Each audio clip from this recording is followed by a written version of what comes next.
केरल में terrace garden कोई नई बात नहीं है, लेकिन ये गार्डन खास और दूसरों से अलग है। करीब 3 साल पहले इडुक्की जिले में रहने वाले जॉनी अपने घर अंगूर के कुछ पौधे लेकर आए थे। अपने टेरेस पर इन्होंने शौकिया तौर पर उन पौधों को लगाया, लेकिन जल्द ही उनके घर की ये जगह अंगूर के बगीचे में तब्दील हो गई।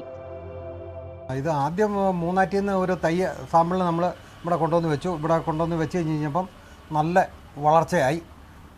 അത് കഴിഞ്ഞിട്ട് ഞങ്ങൾ പെരിവളം പോയി കഴിഞ്ഞപ്പം തേനിക്കപ്പുറമുള്ള പെരിവളം അവിടെ ചെന്ന് കഴിഞ്ഞപ്പോൾ ഒരു 4 തൈയും കൂടെ വാങ്ങിച്ചുകൊണ്ട് അവിടെ വെച്ചു. നല്ല വളർച്ചയുണ്ട്. ഇതിപ്പം 4ാമത്തെ വിളവെടുപ്പാണ്. ഒരു വർഷം 3 തവണ വിളവെടുക്കാം. ഏതാണ്ട് ഒരു 2.5 വർഷം മുമ്പാണ് ഞങ്ങൾ ആദ്യം തൈ കൊണ്ടുവന്ന് വെച്ചത്.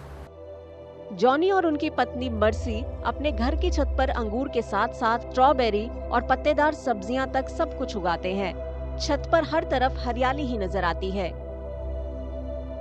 പച്ചക്കറി കൃഷിയാണ് ഞങ്ങൾ ആദ്യം നടത്തിക്കൊണ്ടിരുന്നത്. അതിൻ്റെ ഇടയ്ക്ക് ഒരു മുന്തിരി കൃഷി നടത്താമെന്നും കരുതി ഞങ്ങൾ നോക്കിയതാണ്. അത് ഫലപ്രദമായിട്ട് വിജയിക്കുകയും ചെയ്തു. രാസവളങ്ങളോ മറ്റ് കീടനാശിനികളോ ഒന്നും ഞങ്ങൾ ഉപയോഗിക്കാറില്ല. ചാണകവും പിണ്ണാക്കും കൂടെ കലക്കി ഒഴിക്കുകയാണ്. വേപ്പും പിണ്ണാക്കും കടലപ്പിണ്ണാക്കും ഇതെല്ലാം കൂടെ കൂടി കലക്കി ഒഴിച്ച് കഴിഞ്ഞപ്പോൾ പിന്നെ മീനിൻ്റെ വേസ്റ്റ് കൊണ്ടുവന്നിട്ട് കഴിയുമ്പോൾ നന്നായിട്ട് വളർച്ച കിട്ടി. जॉनी और मर्सी टिकाऊ कृषि पद्धतियों को अपनाने पर जोर दे रहे हैं। वे अपने टेरेस गार्डन में किसी भी रासायनिक उर्वरक या कीटनाशक का इस्तेमाल नहीं करते हैं।